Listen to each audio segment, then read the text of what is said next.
श्रीराम समर्थ. गोपाल कृष्ण भगवान की जय.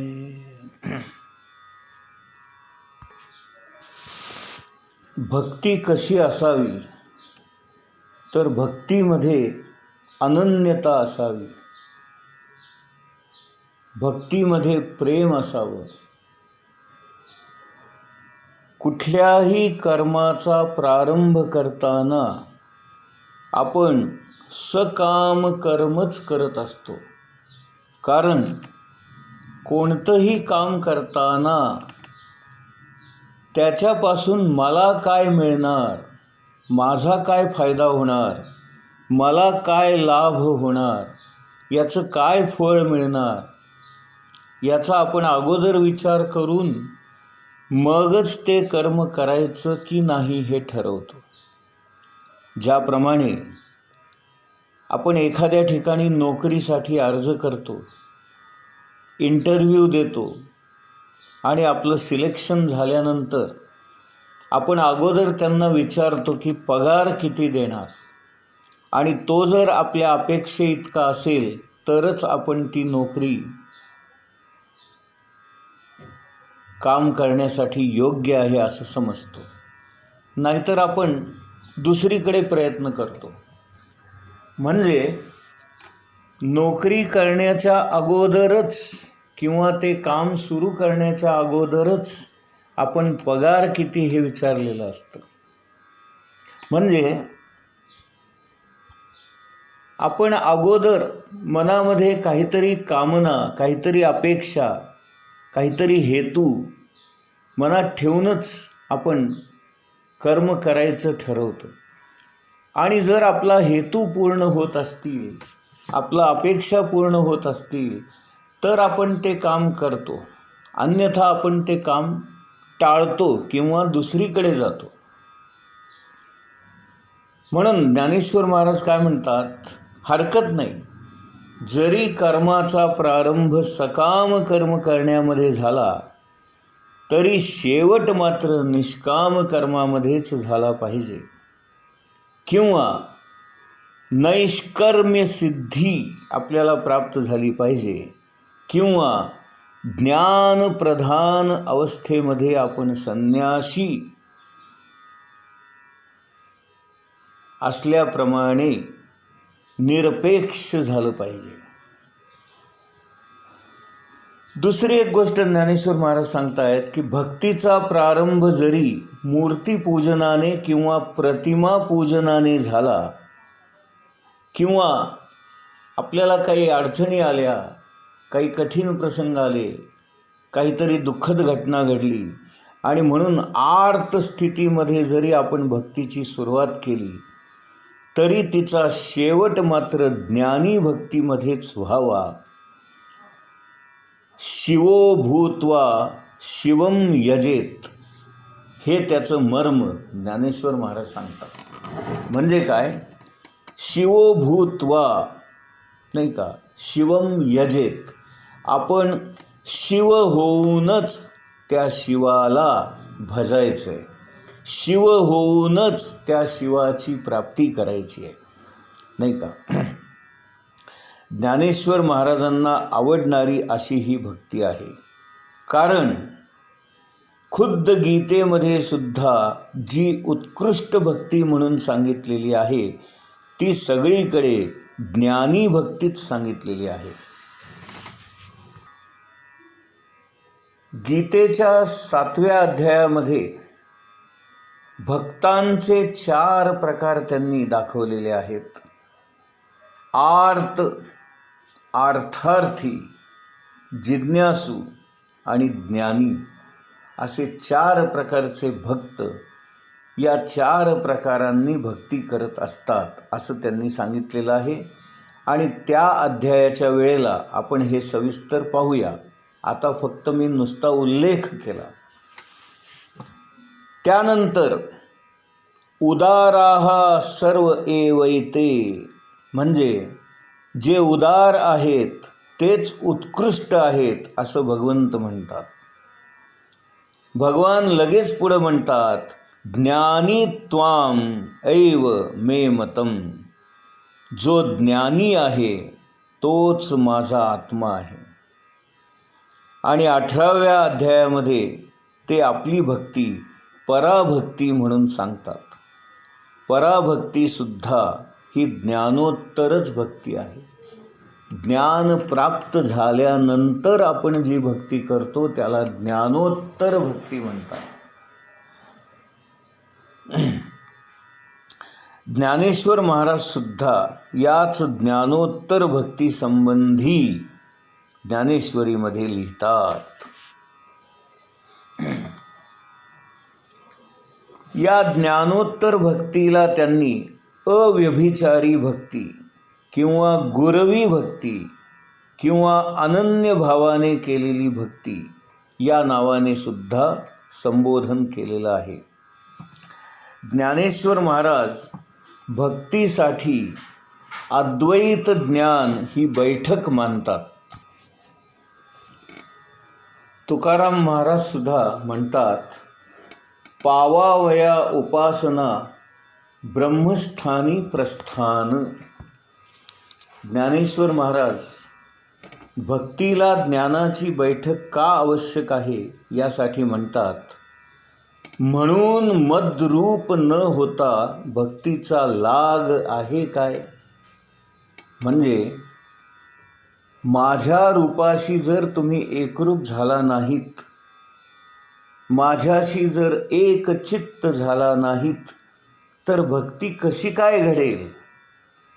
आणि तुकाराम महाराजही तेच सांगतात, देव पहाया गेलो आणि देवची झालो.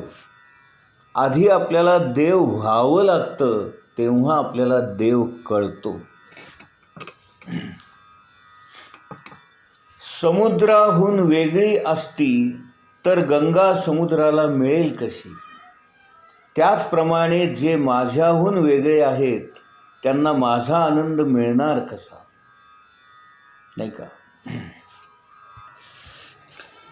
जेव्हा आपणच भगवंत होतो तेव्हा मग आपल्याला भक्ती करायचं काही कारणच शिल्लक राहत नाही.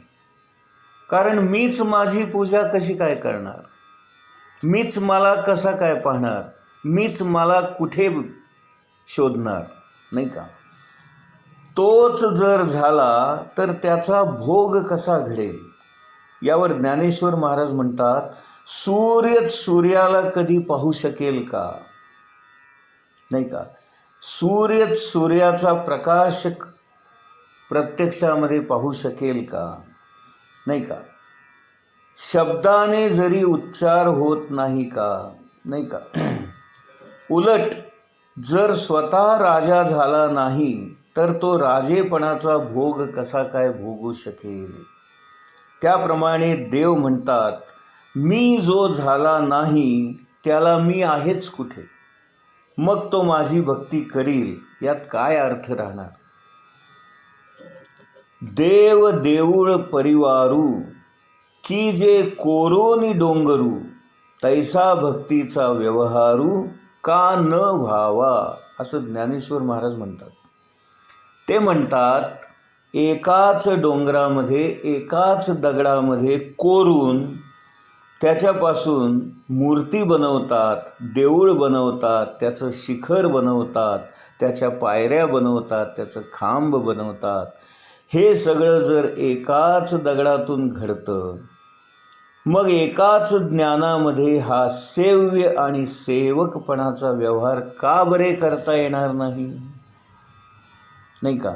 सेव्य म्हणजे ज्याची सेवा करायची आहे तो, आणि सेवक म्हणजे जो सेवा करतो तो. असं ब्रह्मरूप झालेला महात्मा हा अद्वैत न मोडता भज्य भजक द्वैत करून भक्तिसुखाचा आनंद लुटू शकतो. अनुभवामृतामध्ये ज्ञानेश्वर महाराज म्हणतात, अहो ऐक्याचे मुद्दल न ढळे आणि साजिरेपणाचा लाभू मिळे, तरी स्वतरंगाची मुकुले तुरंबू का पाणी. ते म्हणतात, अद्वैताचा भंग न होता पाण्याला जर लाटांचा आस्वाद घेता आला तर त्याने का न घ्यावा? तसेच देव आणि भक्तांचे ऐक्य न मोडता जर आपल्याला भक्तीचा आनंद लुटता येत असेल तर तो भक्ताने का बरे लुटू नये? नाही का? इथे हा भक्तीचा प्रकार कसा आहे तर देवाच्या नावाने म्हणून क्रिया करायला इथे वावच राहत नाही. ही गोष्ट समजण्याकरता शरणागतीचे 2 प्रकार लक्षात घ्या. एक कर्तृतंत्र शरणागती म्हणतात आणि दुसरी वस्तुतंत्र शरणागती म्हणतात. पहिली शरणागती जी आहे कर्तृतंत्र, याच्यामध्ये देवविषयक दंडवत आदी काया वाचा मनाने भक्ताकडून केल्या जाणाऱ्या क्रिया होणारी. आणि दुसरी जी आहे वस्तुतंत्र, येथे कर्ता हा वस्तुरूप म्हणजे देवरूपच झालेला असतो आणि कर्ता भिन्नच नसल्यामुळे क्रिया संपतात. समजुतीच्या अंगाने आपण वस्तुरूप होऊन राहणे हीच शरणागती. लक्षात घ्या. म्हणजे काय की मी देव पाहाया गेलो आणि देवची झालो, ही जेव्हा अवस्था आपल्याला होते, मीच जर देव झालो तर मी आता पूजा करू कोणाची? आणि म्हणून कोणतीही क्रिया करण्याची आवश्यकताच राहत नाही. तरी देखील मी त्या भगवंताला शरण आहे हा शरणागतीचा भाव मात्र आपल्याला ठेवता येतो. जो आपला भिन्नपणा सोडून ईश्वरामध्ये नाहीसा झाला तोच भक्त होय. म्हणजे मी देवापेक्षा वेगळा आहे ही भावनाच आपल्या मनातून नष्ट झाली पाहिजे. देवा मीची तू आणि तूची मी अशी आपली मनोभूमिका झाली पाहिजे. आपण आपला वेगळेपणा सोडून दिला पाहिजे आणि आपण आपल्या स्वतःला ईश्वरामध्ये विलीन करून घेतलं पाहिजे. यालाच खरा भक्त असं म्हणतात. आपण सारे भगवंतापासून वेगळे आहोत म्हणून आपण विभक्त आहोत, आपण भक्त नाही. नाही का? इथे त्यांनी 2 सुंदर उदाहरणं दिलेली आहेत. मिठाने जर आपला मीठपणा सोडला आणि तो समुद्र रूप होऊन राहिला, नाही का, हे कसं शक्य आहे? किंवा सोन्याचाच मणी केलाय पण तो सोन्यापासून वेगळा आहे, असं कसं होऊ शकेल? नाही का?